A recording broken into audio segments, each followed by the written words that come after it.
عیسائی بادشاہ کی لڑکی پر عاشق ہو گیا. کہنے لگا میرا نکاح کر دو. تو بادشاہ کہنے لگا تو عیسائی ہو جا میں کر دوں. غوث پاک کے ساتھ پڑھتا تھا میں تھا ایک بڑا ذہین اسٹوڈنٹ تھا, اس کا نام ابن سکا تھا, ہمارا کلاس فیلو. کہتے ہیں بغداد میں ایک بزرگ آئے, شاہ محمد غوث ان کا نام تھا. اس زمانے میں بھی شاہ غوث نام کے بزرگ تھے. میں آپ کو کچھ 950,000 سال کے قریب کی بات بتا رہا ہوں. کہتے ہیں ہمارا ارادہ بنا چلو اللہ کے نیک بندے کی زیارت کر. ہم چلے تو رستے میں ابن سکا کہنے لگا لوگ کہتے ہیں کہ وہ بابا آ بھی جاتا ہے غائب بھی ہو جاتا ہے, میں تو ولی تب مانوں گا جب میرے سوالوں کے جواب دے گا. میں پہلے جاؤں گا آزمائش کروں گا. یہ جو لوگ ولی کی آزمائش کرنے جاتے ہیں یہ پہلے خود تو دیکھ لیں کہ اس قابل بھی ہے کہ نہیں. میں تو اس قابل نہیں ہوں کہ میں آج تک اس قابل نہیں کہ میں کسی کو دیکھ کے بتا سکوں کہ یہ بندہ کامل ہے کہ نہیں. لیکن آزمائش کرنے چلے جاتے ہیں, پہلے دیکھوں گا پھر جا کے کچھ کروں گا. تو اتنی پوزیشن ہے کہاں سے وہ نظر لاؤ گے. ولی را ولی می شناخت. شیخ سعدی کہتے ہیں ولی کو جاننے کے لیے تو کسی ولی کی ضرورت ہے.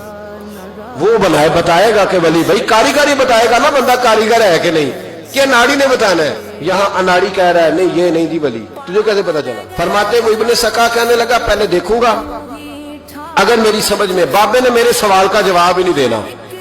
تو ابو سعید عبداللہ کہتے ہیں میں نے کہا ابن سکا نہیں یار اس طرح نہ کیا ہے سوال تو بابا جواب دے ہی دے گا, لیکن میرا ارادہ یہ ہے کہ ایک دو سوال پوچھوں گا پھر پتہ چلے گا کہ بابا کس قابل ہے.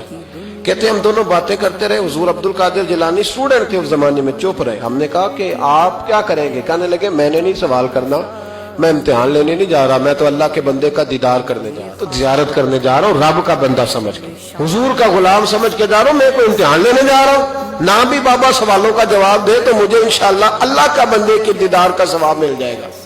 میں جا رہا ہوں, میں نہیں تمہارے رٹے میں جاتا. کہتے ہیں ہم تینوں پہنچ گئے. جب ہم اندر گئے تو بابا جی اپنی نشست پہ کوئی نہیں تھے, وہ چل کے نہیں آئے. اچانک ہم نے آنکھ جھپکی تو بابا جی ہمارے سامنے موجود تھے.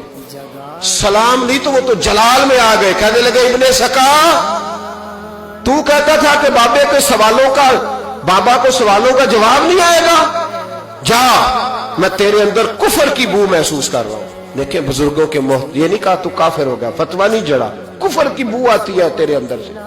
اور قابو صحیح تو کہتا تھا پہلے آزماؤں گا, جا تو بھی دنیا دار ہو جائے گا. اور پھر کہتے عبد القادر جیلانی کی طرف نظر اٹھی, وہ پیار سے گئے تھے تو بابا جی کا جلال ہم نے ان کی طرف دیکھا تو بابا جی کو پیار آنے لگ گیا.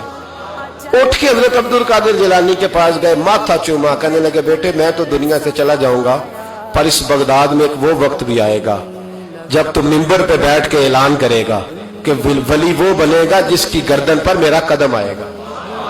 تو نے یہ پیار کیا میرے ساتھ. فرمایا بیٹا میں جب تک رہوں گا تیرے لیے دعا کروں گا. حضرت ابو سعید عبداللہ کے پھر ایک وقت آیا کہ ابن سکا بہت بڑا عالم بن گیا, پر علم پڑھے دا مان نہ کریے, مت تاکھی میں پڑھیا او جبار کہار صداوے, متے روڑ دیویں دودھ کڑیا. کہنے لگے پھر وہ وقت بھی آیا کہ روم کے عیسائی بادشاہ کے دربار میں ملازم ہو گیا. وہاں کچھ لکھنے پڑھنے کی ڈیوٹی اسے مل گئی اور بڑی ڈنگے مارنے لگا کہ میں روم کے بادشاہ کا وزیر بن گیا ہوں. پھر ایک وقت وہ آیا کہ روم کے عیسائی بادشاہ کی لڑکی پر عاشق ہو گیا. کہنے لگا میرا نکاح کر دو. تو بادشاہ کہنے لگا تو عیسائی ہو جا میں کر دوں گا. کہنے لگے پھر وہ عیسائی ہوا. پھر ہم نے اس کی وہ حالت دیکھی کہ اس کے منہ میں کیڑے جاتے تھے, اس کے ناک سے نکلتے تھے. کیوں؟ بخاری مسلم کی متواتر درجے کی حدیث, رسول پاک علیہ السلام فرماتے ہیں کہ رب فرماتا ہے من عادلی ولیًا فقد آذنتہ بالحرب. اللہ فرماتے ہیں جس نے میرے ولی سے دشمنی کی میرا اس کے خلاف اعلان جنگ ہے. تو جس سے اللہ جنگ کرے, یہ بخاری مسلم ہے متواتر درجے, اللہ جنگ کرے وہ مقابلہ کر سکتا ہے. لوگوں نے بغض پالے ہوئے اولیاء اللہ کے, بغض پالے اور پھر کہتے ہیں بچ جائے. اور دیکھو دنیا دے کے یہ وہ کہتا ہے میرے پاس بڑا مال آ گیا. فرمایا کافر ہو کے مرا جب دنیا سے گیا, کافر ہو. اور ابو سعید عبداللہ کہتے ہیں مجھے بھی یمن کے بادشاہ نے وزیر بنا لیا, دولت میرے کانوں تک آ گئی, میرے بچے لاکھوں میں کھیلتے ہیں, پر میں منتیں کرتا ہوں کوئی فجر کے لیے بھی نہیں اٹھتا.